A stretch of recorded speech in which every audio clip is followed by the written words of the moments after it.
Bueno, buenas noches a todas y todos. El día de hoy tenemos otra sesión del seminario permanente de Teoría del Derecho de la Asociación Costarricense de Filosofía del Derecho y Filosofía Práctica, que cuenta también se realiza en el marco de la Facultad de Derecho de la Universidad de Costa Rica y del Instituto de Investigaciones Jurídicas de la Universidad de Costa Rica.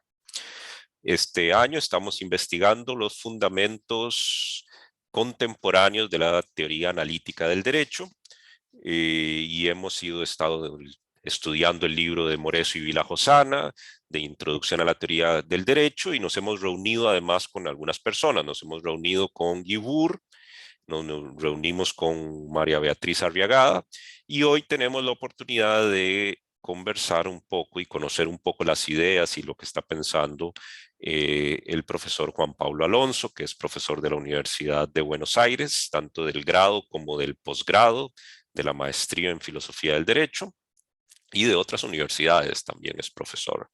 Es autor de muchos artículos y varios libros.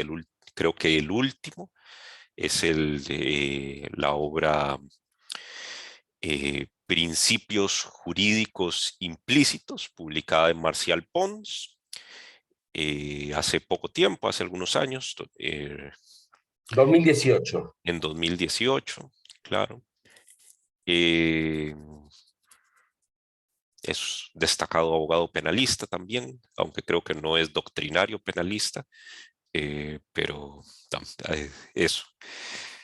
Bueno, lo que hoy le comenté o le solicité a Juan Pablo es que nos conversara de uno de sus ámbitos de expertise filosófica, que es sobre sistemas normativos, lagunas normativas, la completitud o incompletitud de los sistemas normativos y cómo abordarlos. Él va a conversarnos algo sobre esto, de lo que está pensando. Como siempre, tenés un rango de entre 20 y 40 minutos para conversar lo que vos decidas y luego intercambiamos un poco entre todas las personas asistentes. Listo, adelante. Perfecto. Bueno, voy a exponer algunas ideas de mi último trabajo, que aún no está publicado y que va a salir publicado en un libro en homenaje a Eugenio Buligin por Marcial Pons. El título del trabajo es Laguna, clausura y permisos. Y un poco lo que toca, a ver, hay 4 temas que están completamente relacionados entre sí, que tiene que ver con las lagunas normativas, las reglas de clausura, el principio de prohibición y las normas permisivas. Es decir, es muy difícil tratar esos temas aisladamente, en el sentido que están interrelacionados. Yo voy a empezar con una discusión que tiene que ver con las reglas de clausura, porque es una discusión bastante vieja que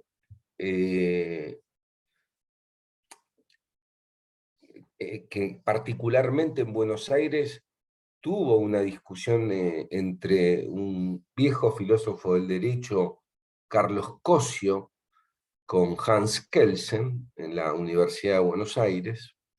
Y de alguna forma esta discusión se ha venido,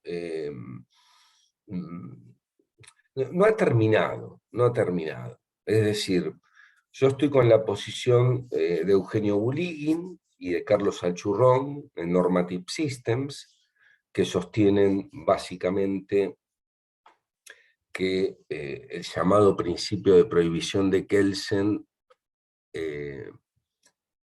no puede sostenerse, o sea, no puede sostenerse que todos los sistemas jurídicos reales o imaginarios son necesariamente cerrados, Pero lo primero que nos tenemos que preguntar es, ¿qué es una regla de clausura? Básicamente una regla de clausura es una, una regla que tiene dos características. Es normativa y es contingente. ¿Qué significa que es normativa? Que opera subsidiariamente. Esto es, una vez que vemos el sistema normativo y advertimos que puede tener una o más lagunas, ahí aparece la regla de clausura como una regla de segundo nivel que, en términos de Alchurrón y Bulliglin, califica deónticamente los casos no calificados deónticamente por el sistema normativo involucrado. Y la segunda característica es que es una regla contingente, es decir, que, a ver, esperen que voy a buscar, acá está, que es una regla que puede o no pertenecer a un sistema normativo, es decir, justamente a contrario de lo que dice Kelsen, es una norma que para que el juez o los operadores jurídicos puedan invocar esa regla debe estar positivizada en el sistema jurídico argentino, en el sistema jurídico involucrado. Voy a compartir pantalla para mostrarles cómo, a mi juicio, funciona la regla de clausura, por ejemplo, en el derecho penal. En el derecho penal, voy a pasar a la primera parte, quizás vuelvo después sobre esta segunda parte. En el derecho penal,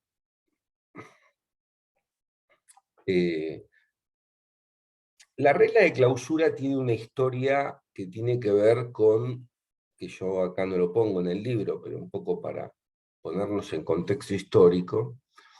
La regla de clausura tiene que ver con cómo era el formato del derecho penal previo a la Ilustración, y cómo se pensó que debería ser un formato de derecho penal acorde con el nuevo pensamiento ilustrado que, bueno, el movimiento ilustrado, también llamado iluminista, en especial en palabras de Luigi Ferraioli, fue un movimiento de los siglos XVII y XVIII, pero que involucró muchísimas áreas del pensamiento, involucró a la política, de hecho se pasó de un régimen dominante que era la monarquía a un régimen de democracia semidirecta, en general con un modelo jurídico constitucional como soporte de este modelo político. Y ahí tenemos las constituciones de Estados Unidos en 1776, de Francia en 1789, y la mayoría de las constituciones de Latinoamérica durante la primera mitad del siglo XIX, más o menos a partir de 1823, que es la Constitución de Ecuador, hasta la Constitución Argentina en 1860, que es la más vieja, de alguna forma, de todo este modelo. Entonces, uno de los problemas que existían en las discusiones que tenían los ilustrados era que el modelo de derecho penal preexistente era un modelo monárquico, era un modelo en donde no se sabía bien qué conductas eran punibles, qué conductas no lo eran, no se sabía bien cuál era la sanción penal que se atribuía a determinadas conductas, eso también dentro de un mismo territorio, digamos, dominado por un monarca, por ejemplo, la sodomía era castigado con la hoguera en unos casos, en otros casos no era castigado. Entonces, había como una dispersión. Entonces ahí aparece esta idea que acuñan los ilustrados penalistas italianos, Beccaria, Carrara, esta idea de nullum crime sine lege, que es una regla de clausura clásica, y ahora voy a explicar cómo es el funcionamiento lógico de esta regla. Y para eso voy a mostrar, voy a hacer uso de una distinción que hacen Alchurrón y Buligin en Normative Systems entre el sistema del juez y el sistema del ciudadano, pero voy a aplicar esta distinción al modelo kelseniano que distingue entre el deber jurídico y la norma jurídica. Ustedes recordarán que en teoría pura del derecho, Kelsen sostiene que el derecho es un modelo de, de motivación indirecta de la conducta, que no se suele indicar cuál es la conducta deseada, sino que lo que se indica es cuál es la conducta indeseada, atribuyéndole una sanción a esa conducta. Esa sería la norma jurídica en Kelsen, que en general es una norma dirigida al ciudadano, que la podemos graficar lógicamente como esto que tienen aquí: aquel que comete homicidio es obligatoria una sanción. En general esta es la estructura lógica estándar de las normas jurídicas hipotéticas que hoy se admite como estructura lógica, y en el sistema del ciudadano surgiría lo que Kelsen denomina el deber jurídico, que sería prohibido cometer homicidio. Antes de pasar a cómo funciona la regla de clausura, me gustaría mostrarles cómo funcionan las causas de justificación, porque ahí tenemos las causas de justificación. Nosotros tenemos que, mientras que en las conductas típicas, en el sistema del juez, tenemos la norma: si comete homicidio, entonces obligatorio sanción, y en el sistema del ciudadano tenemos la norma: prohibido cometer homicidio. En las causas de justificación, también se llaman conductas justificadas, tenemos el siguiente par de normas. En el sistema del juez tenemos la norma: si comete homicidio en legítima defensa, prohibido imponer una sanción. Y en el sistema del ciudadano aparecería un permiso. Por eso muchas veces los penalistas hablan de las causas de justificación como permisos, que sería algo así como permitido cometer homicidio en legítima defensa. Ahora bien, para describir el funcionamiento lógico de las conductas atípicas, hay que recurrir a lógica de proposiciones normativas. Todo esto es lógica de normas. ¿Pero por qué? Porque cuando yo digo que una conducta es atípica, voy un poquito más arriba, cuando yo digo que una conducta es atípica, lo que estoy diciendo básicamente es esta fórmula, que es: F es atípica cuando la norma, si F, entonces obligatorio sanción, no pertenece a las consecuencias del subsistema penal de determinado sistema jurídico. O sea, la descripción de una conducta como atípica es una descripción acerca de algo que no existe en el sistema jurídico. Y, como explican Alchurrón y Buligin, no en Normative System, sino en otros trabajos anteriores y posteriores, la lógica de proposiciones normativas justamente sirve, primero es susceptible de verdad o falsedad, a diferencia de la lógica de normas, y por otro lado sirve para formalizar proposiciones acerca de lo que pertenece o no pertenece a un determinado sistema normativo.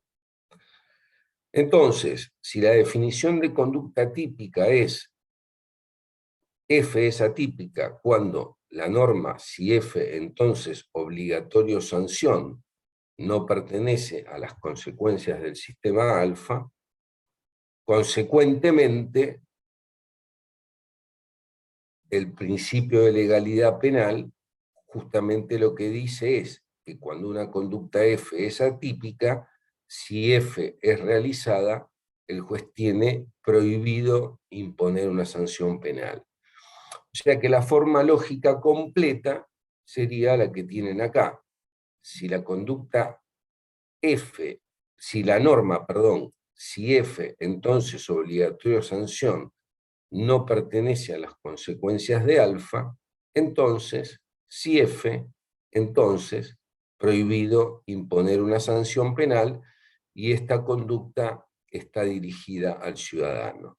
Finalmente, el cuadro completo quedaría de esta forma, en donde tenemos a la izquierda las conductas atípicas, F es típica, las conductas típicas, F es típica, entonces, obligatorio sanción en el sistema del juez, prohibido realizar F en el sistema del ciudadano, y cuando la conducta es atípica, la fórmula es la que tienen acá: si la norma, si F, entonces obligatorio sanción, no pertenece a las consecuencias de alfa, entonces si F, entonces prohibido sanción, esta norma está dirigida al juez, y lo que hace la formulación, que es un poco complicada, es decir, señor, usted no puede sancionar una conducta atípica, y lo que decimos en el sistema del ciudadano es que la conducta está permitida. Por eso, en términos lógicos, cuando decimos en derecho penal que todo lo que no está prohibido está permitido, siempre nos referimos al sistema del ciudadano, nunca nos referimos al sistema del juez. En el sistema del juez, la clausura es completamente diferente. En el sistema del juez, la clausura o es obligatorio sancionar, porque es típica, o es prohibido sancionar, porque la conducta es atípica. Bien, este es un típico ejemplo de lo que sería una norma, una regla de clausura en los términos de Alchurrón y Buligin. Esto es una regla positiva, está en el artículo 18 de la Constitución Nacional, y además tiene consecuencias normativas, en el sentido que cuando se presenta alguna situación no normada, en este caso la conducta F no está normada, ergo no está tipificada, entonces le otorga una consecuencia normativa a esta situación de no normación, que se desdobla en dos consecuencias normativas diferentes: la prohibición de sancionar en el sistema del juez y la permisión de realizar la conducta en el sistema del ciudadano. Ahora bien, es curioso que, porque claro, con esto estaríamos de acuerdo, o estarían de acuerdo muchos de ustedes, y muchos filósofos estarían de acuerdo con esto, más allá de que podría haber alguna objeción sobre el modo en que reconstruyo lógicamente cómo funcionan ambos sistemas. Pero el problema es que hay muchos filósofos que sostienen que el principio de prohibición es una regla de clausura necesaria de todo sistema jurídico, en el sentido que justamente todo lo que no está prohibido está permitido. Lo primero que hay que aclarar es que en ciertos contextos normativos, la ausencia de prohibición es equivalente pragmáticamente a la existencia de una permisión. Y voy a dar un ejemplo. Supónganse que en la Facultad de Derecho de la Universidad de Costa Rica no existe ninguna norma que prohíba que los alumnos tomen café en los pasillos. ¿Se dice pasillos, Alejandro? ¿Sí? Bien. En los pasillos de la facultad. Uno, en la Universidad de Buenos Aires, entre curso y curso, los alumnos habitualmente pasan corriendo por los pasillos para dirigirse a sus aulas, portando un café descartable en sus manos. Entonces, claro, no existe la prohibición y los alumnos realizan la conducta consecuentemente ante la ausencia de la prohibición. Ahora, si mañana viene el decano y dicta una norma que dice está permitido tomar café en los pasillos de la facultad, los alumnos tendrían una suerte de consternación, diciendo, bueno, pero antes podía tomar café porque no existía ninguna norma prohibitiva, y ahora puedo tomar café porque existe una norma permisiva. En términos pragmáticos, mi situación respecto de la acción de tomar café en los pasillos no ha tenido ninguna variación. Es equivalente la inexistencia de la prohibición con la existencia de la permisión. Bien, lo que pasa es que estos contextos pragmáticos no se dan en muchas oportunidades, o por lo menos no se da, en los sistemas jurídicos contemporáneos, por varias razones. Porque si esto fuera así, uno, como sostienen algunos autores, tendría que concluir que las normas permisivas son irrelevantes, porque si a mí me alcanza con que no existan prohibiciones, entonces las normas permisivas resultan irrelevantes porque en términos pragmáticos son equivalentes a la inexistencia de prohibiciones.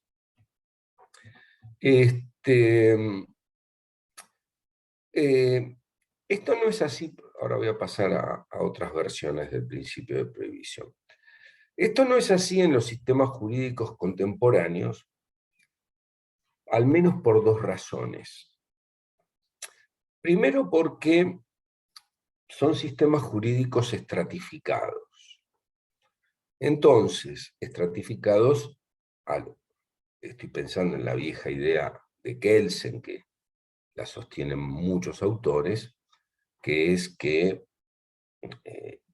hay normas que tienen jerarquía superior, como son las normas constitucionales, los tratados de derechos humanos que tienen jerarquía constitucional.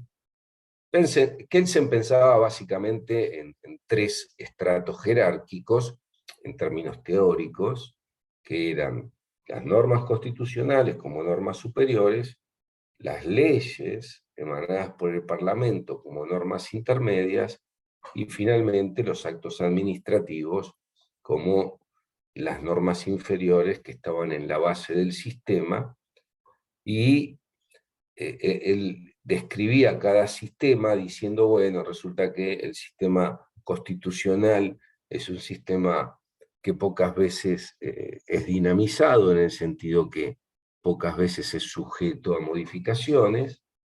El sistema intermedio, que es el legislativo, tiene alguna modificación mayor, es más dinámico que el sistema constitucional, y el sistema administrativo prácticamente todos los días tenemos normas emanadas por las autoridades administrativas. Entonces, ¿qué es lo que sucede en los sistemas jerarquizados? Si yo incorporo una permisión en la Constitución, por ejemplo, doy un ejemplo ficticio, eh, lo, los ciudadanos y las ciudadanas argentinas que tengan más de 30 años o más de 25 años pueden postularse a ser elegidos como para ocupar cargos públicos. Entonces, el día de mañana, supongamos que el legislador incorpora una norma prohibitiva que dice: solo se pueden postular a cargos electivos los ciudadanos varones, o otra norma que diga: solo se pueden postular en cargos electivos los ciudadanos y las ciudadanas mayores de 35 años. Entonces, claro, la permisión, y acá nos damos y advertimos muy rápidamente la relevancia de las permisiones, no la irrelevancia que parecen sostener algunos. ¿Por qué? Porque la permisión incorporada en el sistema constitucional colisiona o se genera una antinomia con las otras dos normas que acabo de ejemplificar, y por el criterio lex superior, que es ley superior prevalece sobre ley inferior, entonces las segundas normas deberían ser derogadas o eliminadas del sistema, y la norma permisiva prevalecer de alguna forma sobre las normas prohibitivas. Este es el primer rol importante que tienen las normas permisivas, y el segundo rol importante que tienen las normas permisivas lo acabamos de ver en el sistema del ciudadano, porque yo tengo una prohibición general, que es la prohibición de cometer homicidio, prohibido cometer homicidio en el sistema del ciudadano, pero puedo incorporar una excepción por medio de una norma permisiva, en este caso que se deriva de la norma del sistema del juez. Entonces digo, está prohibido cometer homicidio, pero está permitido hacerlo en legítima defensa. Con lo cual, la equiparación a, a, a las normas permisivas, a la inexistencia de normas prohibitivas, reitero, aunque en ciertos contextos funcionan de una manera pragmáticamente equivalente, cuando empezamos a poner la lupa sobre los sistemas constitucionales, que son sistemas jerarquizados, ahí nos damos cuenta que las normas permisivas no son irrelevantes, y además cumplen funciones muy importantes, como por ejemplo la de asignar derechos fundamentales. Pero bueno, todavía están los autores que sostienen que aceptarían esto que acabo de decir, en el sentido: no, tiene razón, las normas permisivas tienen relevancia, no son equiparables a la inexistencia de la prohibición, pero no obstante siguen sosteniendo que que existe este principio de prohibición según el cual todo lo que no está prohibido está permitido. Una de las versiones es la versión lógica del principio de prohibición. En realidad el principio de prohibición, el que a mi juicio mejor lo formula, es Luigi Ferraioli, porque tiene dos partes el principio de prohibición. Es todo lo que no está prohibido está permitido, y todo lo que no está obligado está permitido omitir. Es bifronte el principio de prohibición. Aunque normalmente nos limitamos a decir lo no prohibido está permitido, en realidad, si uno es consecuente con el principio de prohibición, debería admitir ambas versiones. Lo no prohibido está permitido y lo no obligado está permitido omitir. Entonces, la versión lógica del principio de prohibición, de alguna forma, parte de una analogía entre la lógica modal y la lógica deóntica. Si nosotros leemos algunos escritos de von Wright, de los 60 en especial, von Wright dice que él pensó la lógica deóntica. Para mí, yo creo que la mejor manera de describirlo es que von Wright tuvo una iluminación, en el sentido que de golpe en 1951 publicó un artículo sosteniendo, miren, es posible una lógica de normas, porque hacía mucho tiempo que se venía sosteniendo que no era posible una lógica de normas, porque las normas no son susceptibles de verdad o falsedad, y se sostenía en términos filosóficos que la lógica solo se aplicaba a entidades susceptibles de verdad o falsedad, y frente a ese escenario en donde se sostenía que no era posible una lógica de normas, von Wright, en 1951, primero en Deontic Logic y después en otra serie de artículos, sostiene que es posible una lógica de normas, y no solamente sostiene que es posible, sino que la presenta a esa lógica de normas, y años después, y yo les diría prácticamente más de una década después, en un artículo, él señaló que él construye los operadores deónticos de la lógica de normas tradicional como, como una analogía con los operadores modales, o las modalidades aléticas, que son estas cuatro que tienen acá, que es necesario P, imposible P, posible no P. Y el cuadro de oposición de las modalidades aléticas, por ejemplo en Echave, Urquijo y Guibur, sería el siguiente. Entonces, básicamente, si es hombre es necesariamente mortal,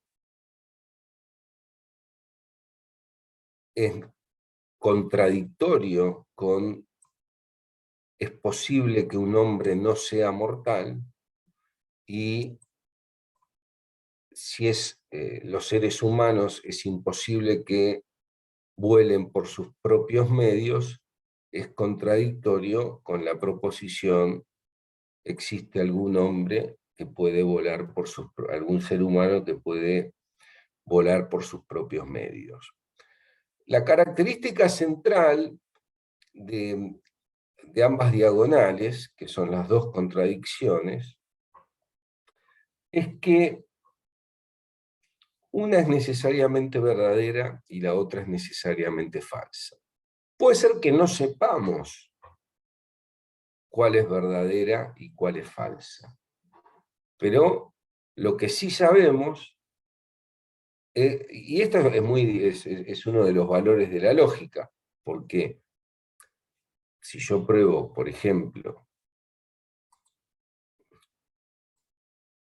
que es posible que existen hombres que son mortales, o seres humanos que son mortales, y que esta afirmación es verdadera, entonces, por razones lógicas, no por investigación empírica, me aparece la verdad o la falsedad del enunciado, perdón. Es imposible que los seres humanos sean mortales. Entonces, la lógica lo que ha permitido, entre muchas otras cosas, es que haya verdades que surjan de la investigación clásica empírica de las ciencias duras, y haya verdades que surjan, o falsedades que surjan, exclusivamente por razones lógicas. Entonces, claro, sobre esta base, von Wright encuentra una analogía, a ver si lo puedo achicar un poquito, así vemos los dos cuadros, ahí está. Encuentra una analogía entre necesario P y obligatorio P, entre imposible P y prohibido P, entre posible P y permitido P, y entre posible no P y permitido omitir P. Entonces, y claro, obviamente, las diagonales, nuevamente, ya en el cuadro de oposición deóntica, lo voy a ampliar un poquito más, las diagonales en el cuadro de oposición deóntica también configuran con contradicciones o antinomias, pero en un sentido muy distinto a las contradicciones de la lógica modal, porque, por un lado, es perfectamente posible que el legislador dicte dos normas, tal que una obliga a P y la otra prohíbe P, prohíbe omitir P, ¿no? Supongamos un legislador que dice: es obligatorio que los tractores importados paguen impuestos, en una ley, digamos, para recaudar, y después que en otra ley, sacada el mismo día, para promover la industria agropecuaria, diga: está permitido que los tractores importados no paguen impuestos. Entonces, ya no tiene que ver con si pueden o no pertenecer, o ser válidas, o ser aplicables dos normas contradictorias. La contradicción no pasa por la pertenencia. Lo mismo que puede existir una norma que diga: el decano un día dice prohibido tomar café en los pasillos, y el mismo día dice permitido tomar café en los pasillos.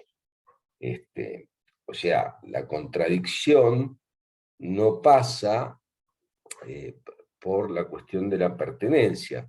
La contradicción pasa por lo que dijo Risto Hilpinen, un finlandés, que lo que sucede cuando hay una contradicción es que el destinatario de las normas no puede satisfacer simultáneamente ambas exigencias normativas. Es decir, yo no puedo a la vez tomar café y no hacerlo, y no puedo a la vez pagar impuestos y omitir hacerlo. Entonces, justamente, esto tiene que ver con lo que en su momento señaló Elizabeth Anscombe respecto de las diferentes direcciones de ajuste que tienen los lenguajes. En el lenguaje descriptivo, el ajuste es del mundo a la palabra o a la teoría. En cambio, en los lenguajes normativos, el ajuste es el inverso, es desde la palabra, en este caso el sistema normativo, hay que ajustar la realidad para que esa realidad satisfaga las exigencias del sistema normativo justamente del que se hace referencia. Entonces, ¿qué es lo que está bien? Esto es respecto de las contradicciones, pero la confusión pasa por otro lado. La confusión pasa porque estábamos hablando de todo lo que no está prohibido es permitido como verdad necesaria, y todo lo que no está obligado está permitido omitir como verdad necesaria. Entonces, claro, esto en la lógica modal es cierto, es decir, o es verdad que es imposible que los hombres pueden volar por sus propios medios, o es verdad la proposición contradictoria. O es verdad que los seres humanos son mortales, o es verdad que algún ser humano no es mortal. Por lo tanto, una de las dos es necesariamente verdadera y otra es necesariamente falsa. Pero esto se lo traspola de una manera inadecuada a los sistemas normativos, diciendo, bueno, si no existe la norma que prohíbe P, entonces automáticamente se activa la permisión de hacer P, y si no existe la norma que obliga a P, automáticamente se activa la norma que que permite omitir P. Pero lo que no se tiene en cuenta es que, eh, en los sistemas normativos eh, la pertenencia de una norma a un sistema depende de actos de promulgación de normas. Entonces, lo único que tendríamos, si no existe la prohibición de P, es lo que Alchurrón y Bulliggin llaman la permisión débil de P, no la permisión fuerte de P. La permisión débil justamente se define con lógica de proposiciones normativas. P está débilmente permitida cuando la norma prohibido P no pertenece a las consecuencias del sistema normativo. Y la permisión débil de omitir P se define igual, pero respecto de la obligación. P, la omisión de P está débilmente permitida cuando la norma obligatorio P no pertenece a las consecuencias del sistema normativo. Y esta es una de las críticas, o probablemente la principal crítica, que Alchurrón y Bulliggin le hacen a Kelsen, en el sentido, mire, su norma de clausura, concentremos en prohibido P y permitido P. Su norma de clausura, si hace referencia a la permisión débil, es trivial, porque la permisión débil se define todo lo que no, o sea, está permitido débilmente cuando la norma prohibido P no pertenece al sistema. Por lo tanto, la prohibición, el principio de prohibición en este sentido sería todo lo que no está prohibido, no está prohibido. Y la permisión fuerte es contingente, porque decir que cuando algo no está prohibido está necesariamente permitido en el sentido que hay una norma que permite efectivamente la conducta, es contingente. A veces existirá esa norma que permite efectivamente esa conducta, y a veces no existirá esa norma y estaremos en el primer supuesto, que es la permisión débil. Y esto se complica encima, y esto se complica aún más. No voy a referir, hay otras versiones, porque esto es lo que explica Ferraioli, que él agrega este operador deóntico vinculado P, que es la disyunción excluyente entre obligatorio P y prohibido P, y el facultativo P, que es la conjunción de permitido P y permitido no P. A ver si lo puedo meter todo en un cuadro. Entonces, para Ferraioli la cosa sería, es lo que les decía antes, esta es la esfera de la sujeción normativa, lo que está arriba, y abajo es la esfera de la libertad normativa. Esto está en Principia Iuris, en el libro, en el Tratado de Teoría del Derecho y de la Democracia de 3 tomos, de 2008, me parece que es, o un poco antes, 2006. Entonces, el principio de prohibición de Ferraioli sería todo lo que no está vinculado, o sea, obligatorio o prohibido, está facultado. Ras también sostiene algo parecido, pero no quiero insumir tanto tiempo, pero quiero sí agregar una cuestión final, que es lo siguiente. Y vamos al principio. Toda la discusión que hubo entre Kelsen y Cosio, entre Churroni, Buligin y Kelsen, que no fue en presencial, Ruiz Manero y Atienza, que también sostienen que existe algo así como un principio de prohibición, Ras, que también sostiene que hay algo así como un principio de prohibición. Toda esta discusión, en realidad, fue una discusión que se dio en el marco de la teoría de Kelsen, que era una teoría en donde básicamente lo que el centro de atención de la teoría eran las reglas. O sea, Kelsen, si ustedes toman la teoría pura del derecho en la segunda edición del 60, Kelsen no hace referencia a principios jurídicos, salvo principios metodológicos, como el principio jerárquico o el principio dinámico del derecho.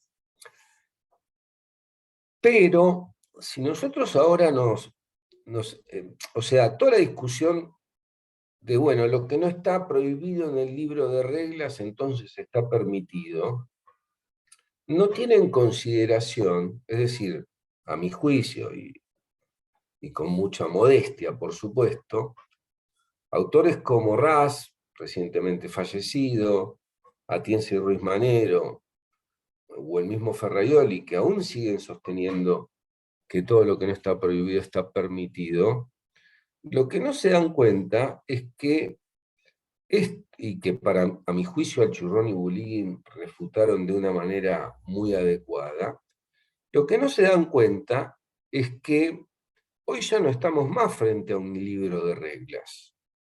Hoy el derecho es un libro de reglas y principios. Entonces, cuando vos pensás el derecho a lo Kelsen, el principio de prohibición tiene algún sentido, estés de acuerdo o no estés de acuerdo, porque lo único que tenés es un libro de reglas, y teóricamente el juez se guía por el libro de reglas.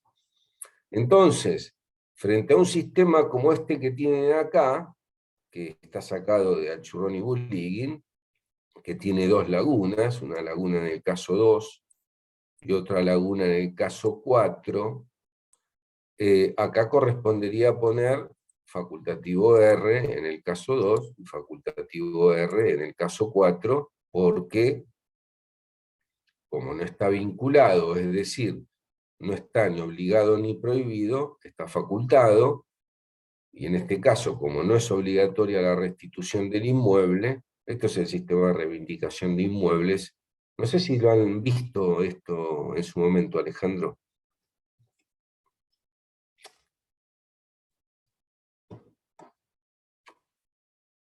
A ver. No lo he reconstruido en este encuentro, pero lo reconstruyo de Moreso y Vilajosana.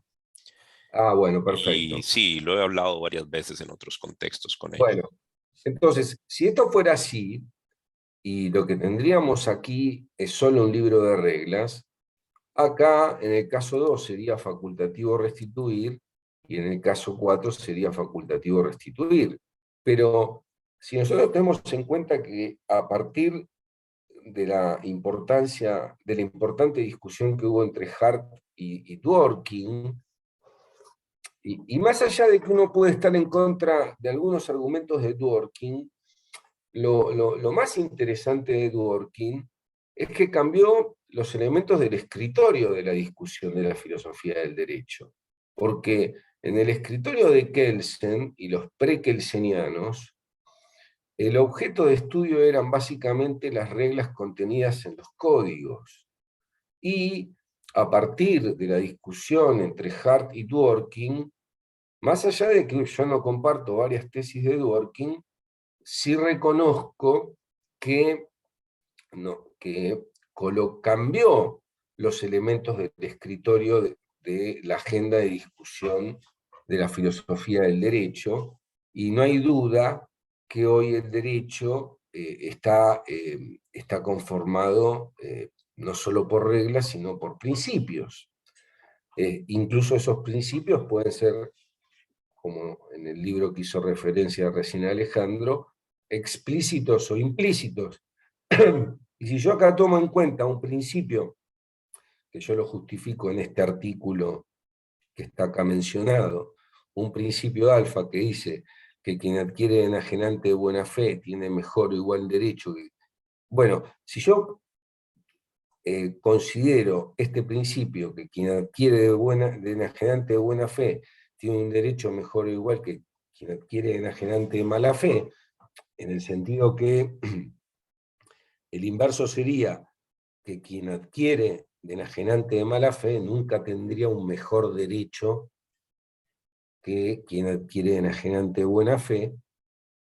Por este principio, podemos, acá yo por abducción obtengo tres principios: quien adquiere de buena fe tiene un derecho mejor o igual que quien adquiere de mala fe, y quien adquiere de título oneroso tiene un derecho mejor o igual que quien adquiere de título gratuito, por una serie de argumentos abductivos, que la abducción es una forma de razonamiento que va de lo más específico a lo más genérico. Este, por, por una serie de argumentos, utilizando justamente como premisa intermedia estos principios implícitos que tenemos acá, que se abducen al 75% porque se verifican solamente en 6 de los 8 casos del universo de casos. Entonces, con un grado probabilístico del 75%, resulta que, utilizando el principio alfa, la solución del caso 4 sería obligatorio restituir, que es justamente la solución contraria que nos propone el principio de prohibición, ya que, según el principio de prohibición, si algo no está obligado, está permitido omitir, o está facultativo realizar. Y justamente, si tenemos en cuenta que estamos frente, y fíjense todas las variaciones que tenemos, también podríamos, por ejemplo, agregar algunos artículos.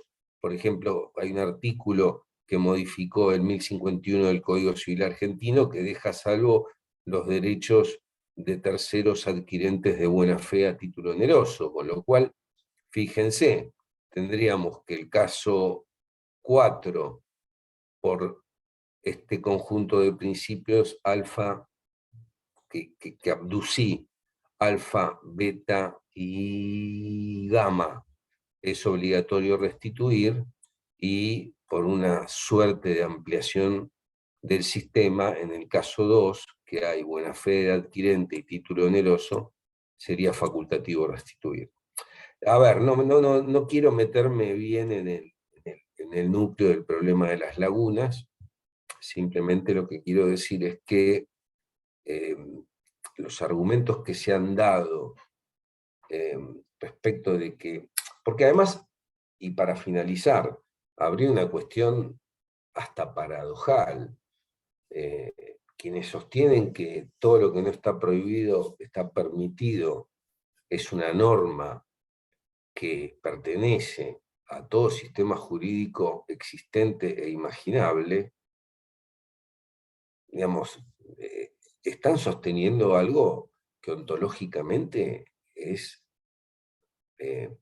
primero, contraría cualquier teoría de las fuentes del derecho, porque habría una norma que por alguna, por alguna razón esotérica pertenecería a cualquier sistema jurídico existente o imaginario, y en realidad, en definitiva, esto que tuvo algún sentido cuando la teoría del derecho consideraba que el derecho básicamente era un libro de reglas, hoy carece completamente de sentido porque hoy comprendemos al derecho como un libro de reglas y principios, y un principio no necesariamente va a acompañar la solución dada por el principio de prohibición, con lo cual en los sistemas jurídicos contemporáneos menos sentido aún tiene sostener algo como que es necesariamente verdadero, que todo lo que no está prohibido está permitido. Bueno, me parece que hablé casi 45 minutos, Alejandro.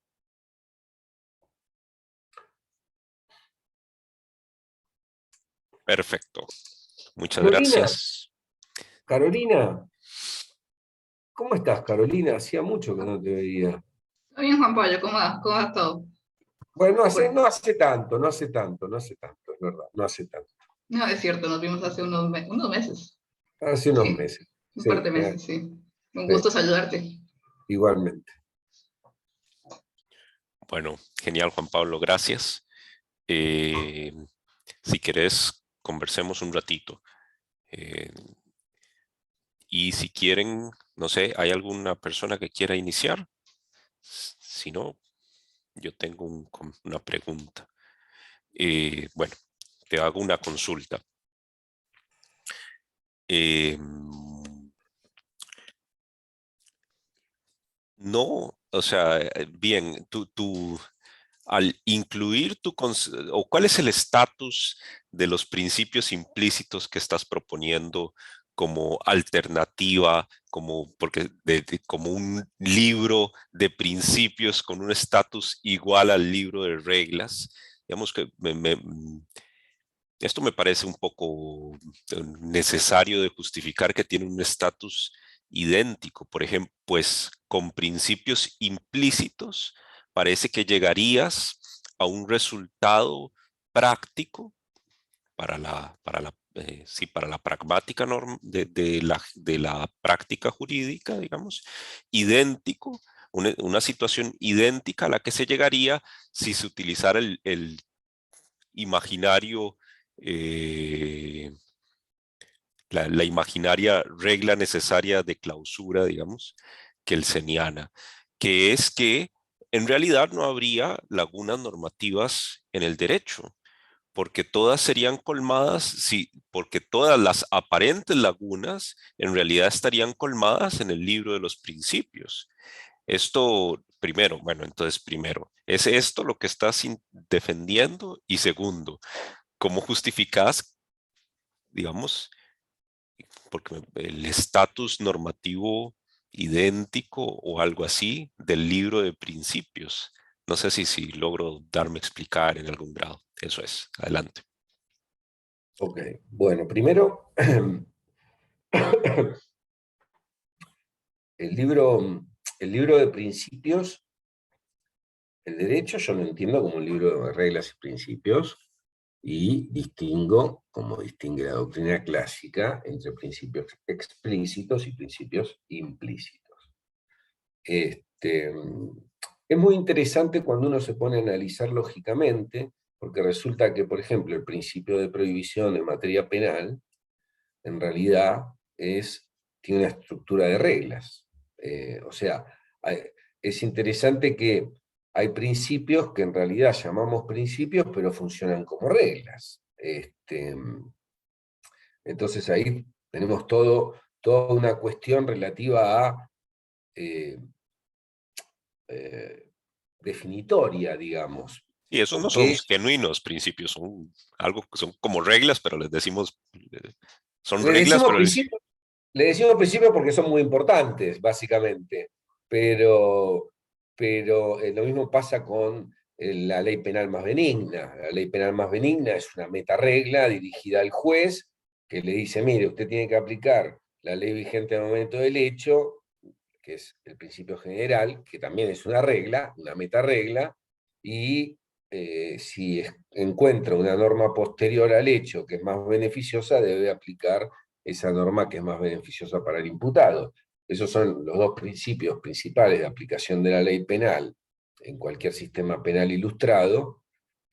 Los llamamos principios, pero si hurgamos en su estructura lógica, en realidad son una metaregla general y una metaregla que es una excepción.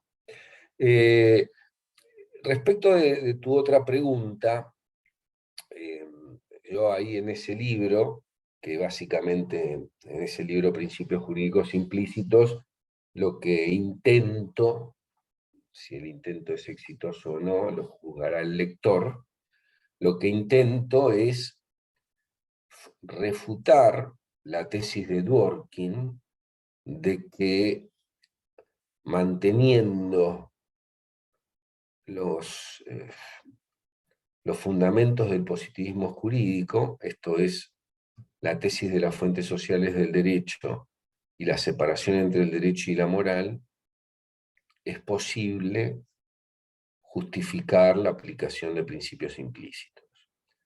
Pero nunca sostengo, ni sostuve, que por medio de los principios implícitos que se pueden obtener sin alejarse de las tesis del positivismo, necesariamente se resuelven todos los casos de lagunas. Yo doy varios ejemplos en mi libro, en uno de los artículos que se llama Un caso difícil en el Código Civil Español, lo que señalo es que en realidad a veces los principios implícitos te dan un margen para elegir entre diversas soluciones coherentes, no te dan una única solución coherente, sino un margen de soluciones coherentes posibles con los principios implícitos del sistema, y en este artículo al que hago referencia, justamente el caso 2, a ver, esperen un minuto.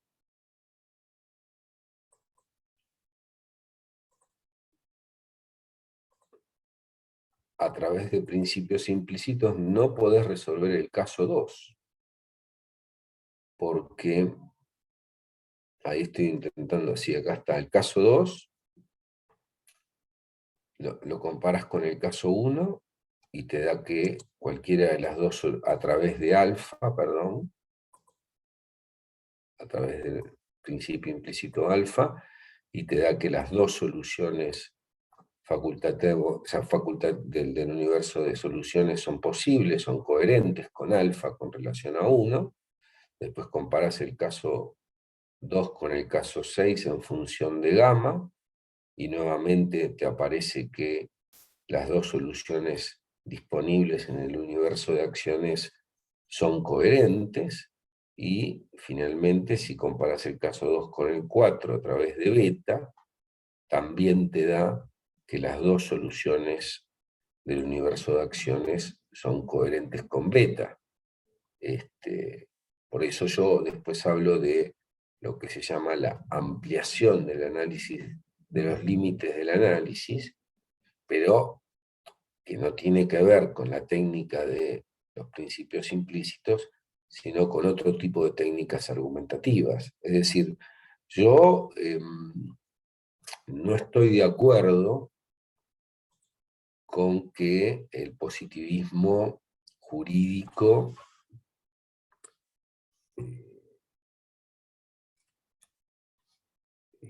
solo como explicación del derecho, solo pueda utilizar la deducción lógica como herramienta argumentativa.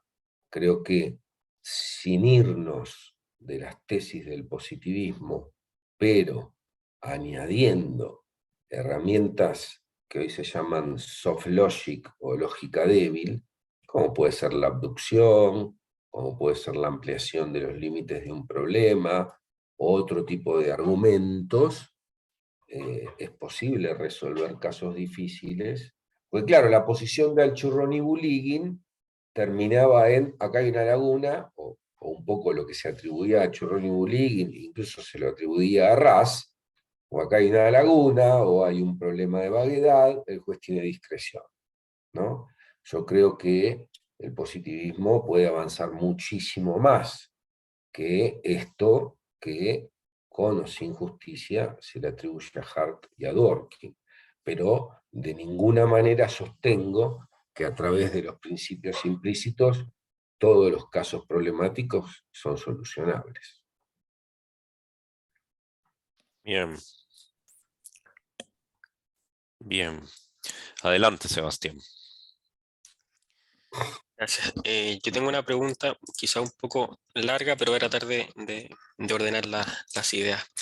En cuanto al cuadro de oposiciones que nos mostraba el profesor, yo tenía algunas dudas, porque ¿Querés en que el... lo ponga, lo comparta en Ya, pantalla? por favor, la página 12, si es posible. Creo que era esa la que quería, o si no, de memoria va a ser un poco difícil.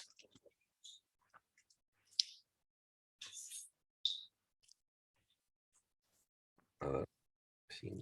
Creo que era la 12. ¿El de oposiciones modales o el de El oposiciones? de deóntica. Ok. Sí.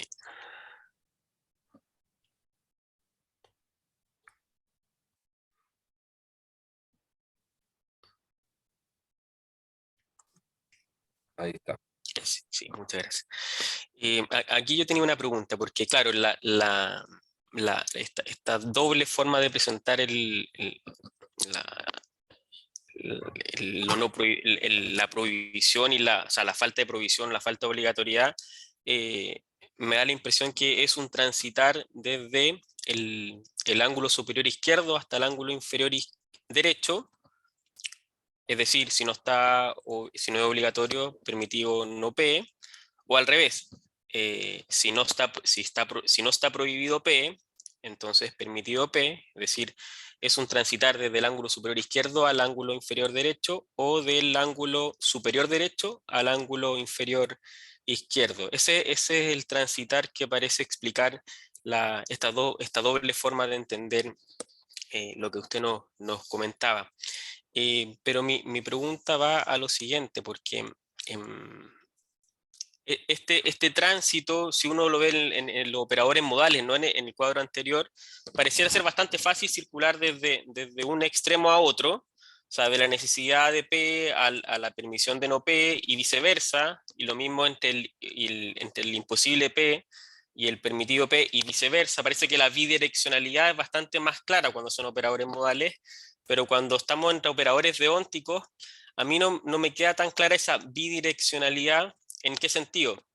En que uno podría pensar al revés, ir desde abajo hacia arriba, ¿cierto? Desde el extremo inferior izquierdo al superior derecho, o desde el inferior derecho al superior izquierdo, y que es lo que la forma en que suele entenderse esto mismo, pero al revés, es decir, en el derecho administrativo, por ejemplo, en el derecho administrativo, cuando se suele decir que si algo no está permitido expresamente, digamos, si algo no está permitido, entonces está prohibido. O sea, por ejemplo, un Esa es órgano que una tiene... regla, esa es una ¿Sí? regla de clausura también. Es de clausura, pero inversa, ¿no? Es una regla de clausura inversa en el sentido de Funciona de que... dos maneras. Funciona, yo lo puse como ejemplo, pero no lo expliqué en mi exposición. Funciona, para la administración funciona. Si no está expresamente permitido, está prohibido. Y para el administrado, si no está expresamente prohibido, está permitido. Ya, perfecto. Es también una regla de clausura, pero cumple con, digamos, las exigencias del Churrón y Bullying, que es una regla normativa y contingente.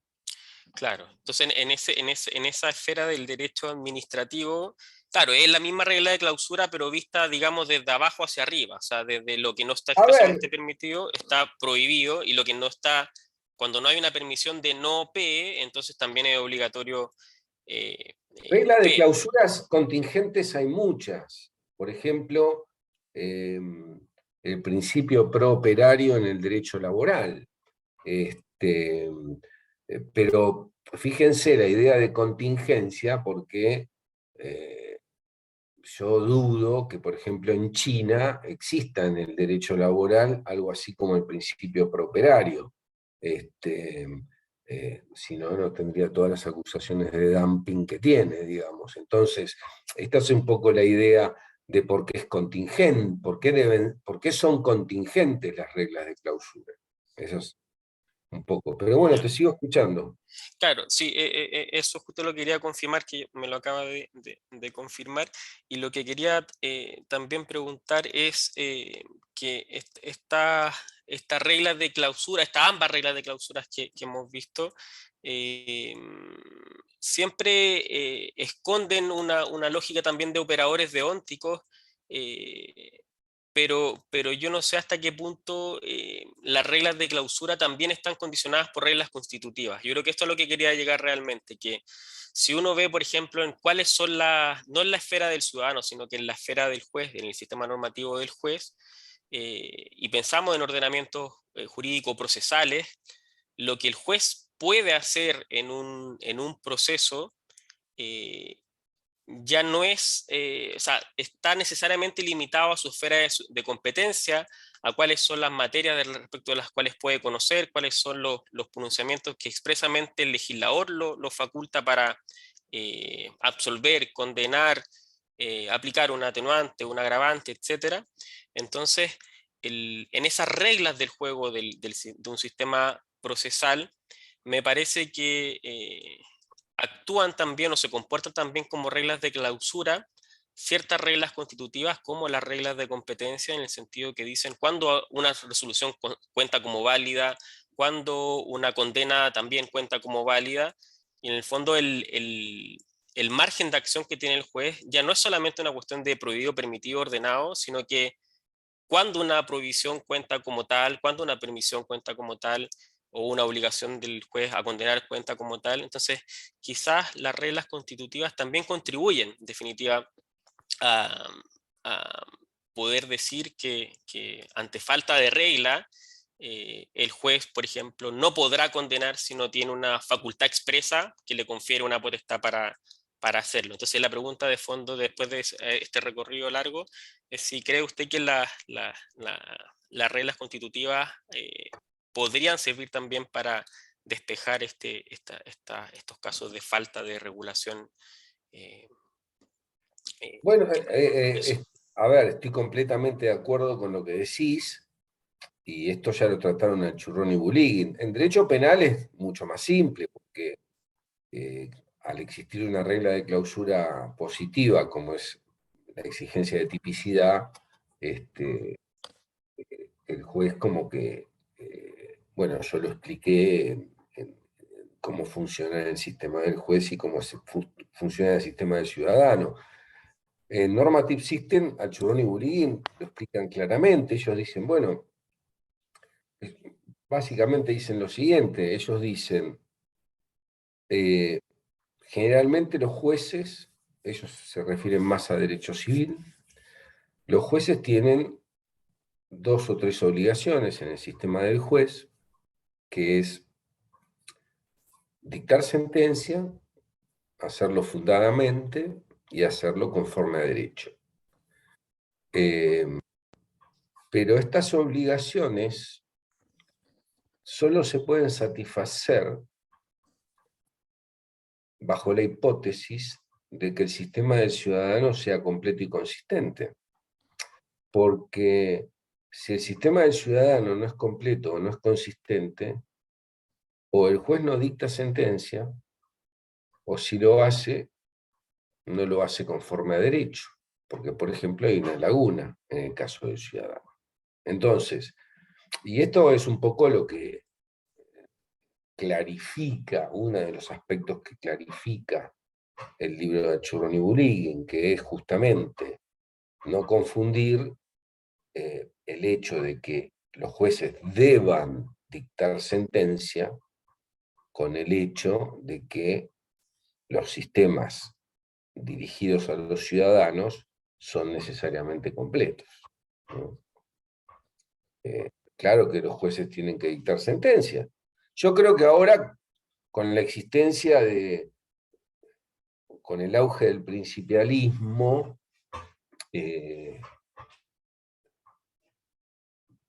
hay una falsa sensación de que ahora está más fácil que antes. Pero el problema es que ahora hay tantos principios que vos antes tenías el sistema de reglas, o por lo menos el derecho hasta Kelsen se vio como un sistema de reglas, el libro de las reglas. Pero ahora, con la irrupción del libro de las reglas y el libro de los principios, los jueces lo tienen más difícil todavía, porque con la proliferación de principios que hay, es más difícil decir, bueno, yo resuelvo esto sobre la base del libro de reglas. El libro de reglas me da una solución de manera clara. Te voy a dar un ejemplo en Argentina. En Argentina, todos los delitos que se llaman de lesa humanidad cometidos por la última dictadura pasaron por diferentes circunstancias. Voy a cargar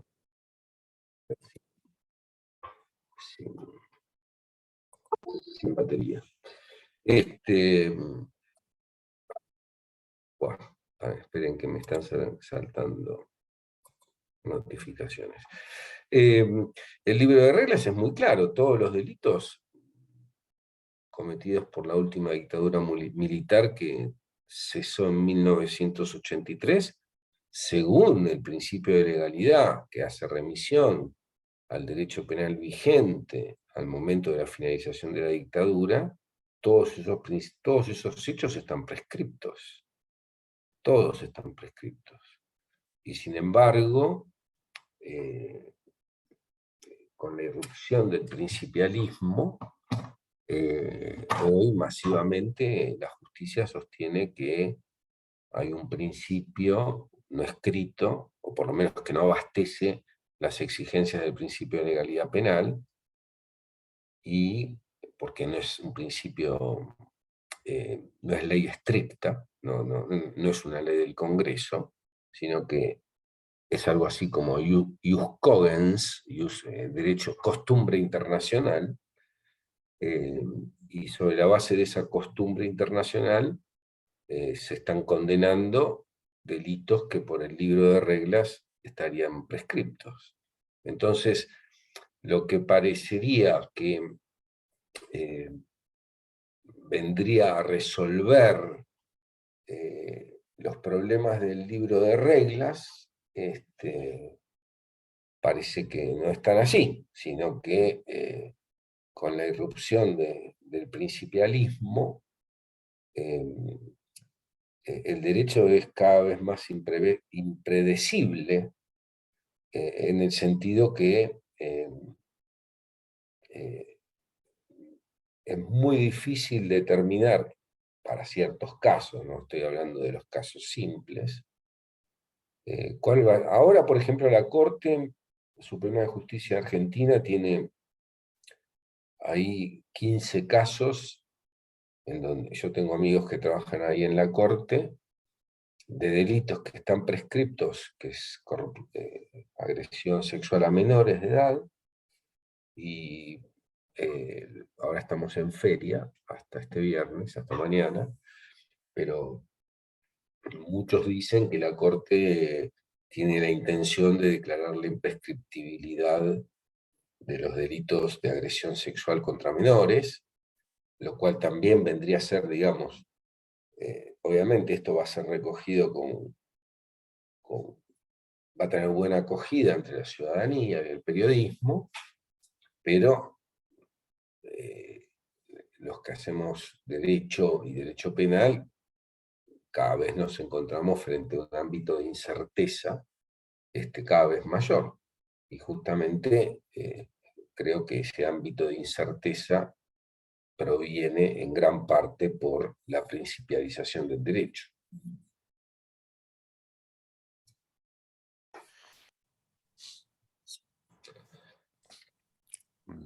Bien, muy interesante esto. ¿Alguien más? Jairo, ¿vos crees? Sí. Y tal vez es una Es que cuestión más marginal. pusiste Perdón. aplauso, digamos, Ah, entonces. bueno, era levantar la mano, pero bueno, también aplausos. No, era una cuestión tal vez más marginal y fue que vi como de paso en el texto que al principio de la exposición, no sé si era tratándose de algún tipo de lagunas propiamente o algún tipo de inconsistencia, donde refería a la posición de Alchurron y Bullin, donde lo referían como un defecto lógico y planteaba a su vez la posición de Atienza, donde para él y el otro autor era más bien un defecto axiológico. A Correcto. propósito, entonces, mi pregunta es ver, digamos, sobre cuál supuesto se trataba, porque, digamos, si es un tipo de inconsistencia o laguna, así de paso me resulta un poco difícil de ver la inconsistencia a propósito de eso, como que en los principios siempre se va a poder de dónde echar mano, digamos. Me cuesta visualizar como que no haya un espacio de cobertura dentro de los principios como si lo puede haber y quedarse mostrado en un análisis lógico. Claro. A ver, acá tenés, mira, acá tenés el sistema original, que tiene dos lagunas, el sistema como lo resuelvo yo, facultativo R para el caso 2 y obligatorio R por estos principios abducidos, y por el principio de prohibición, la solución tendría que ser esta. Entonces, lo que dicen Atienza y Ruiz Manero es bastante, iba a decir retorcido, pero queda como fea la palabra. Ellos dicen, miren, lo tengo acá, miren, un cierto caso constituye una laguna normativa de un cierto sistema jurídico. Uno, si ese sistema jurídico no contiene una regla que correlacione el caso con una solución normativa.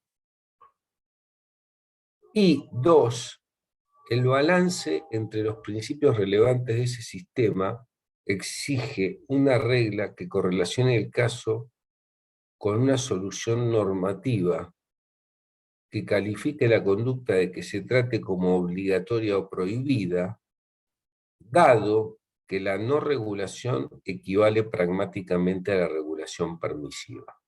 O sea, ellos dirían, si hay lagunas, hay permisos, pero puede ser que ese permiso, que es una forma de principio de prohibición, sea derrotado porque el balance de los principios de ese sistema exige que ese permiso se transforme en una obligación o una prohibición. Eso es lo que dicen. Bueno, la cita es de Ruiz Manero, 2005. Que ni siquiera me acuerdo qué libro es.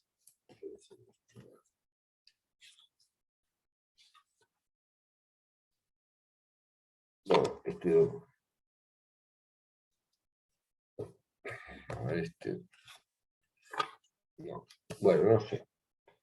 No sé de qué libro es bien, pero a ver si nos fijamos, va a ser más fácil. Nos fijamos al final, tiene que estar la cita.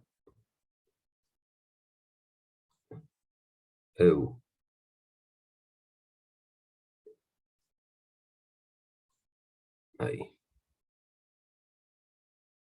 Acá. Ahí lo tiene. Es un libro, se llama Lagunas en el Derecho, una controversia sobre el derecho y la función judicial, que son varios artículos. Hay un artículo de Atria, otro de Buligin, uno de Ruiz Manero, y ahí es donde sostiene eso. Así que sí, en realidad, para Atienzo y Ruiz Manero, para completarte la respuesta, Jairo, en realidad ellos aplican, o sea, como no hay lagunas, porque al no haber prohibición u obligación hay permisión de hacer y de omitir, entonces todos los problemas lógicos, en este caso todas las lagunas, lo que para el Churrón y Buligin es un problema lógico, para Atienzo y Ruiz Manero es un problema axiológico. Eso es un poco lo que ellos sostienen. Porque tendrían que argumentarse sustancialmente a partir de los principios si derrotar o no la regla general de prohibición, algo así. Exactamente, de permisión, la regla general de permisión. Exactamente.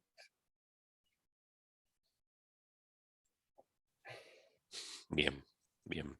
Bueno, en Argentina son las 10:40. Creo que hemos abusado de la amabilidad de Juan Pablo suficiente tiempo. Te agradezco mucho la presentación. Varias personas me han dicho que tomaron muchísimos apuntes, les pareció muy interesante.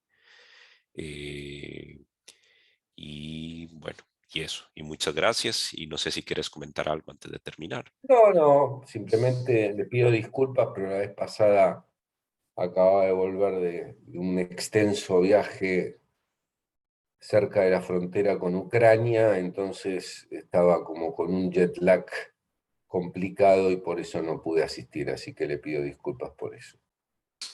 Bueno, perfecto. Bueno, muchísimas gracias. Aplausos al Ahora expositor. sí, Muchísimas los aplausos.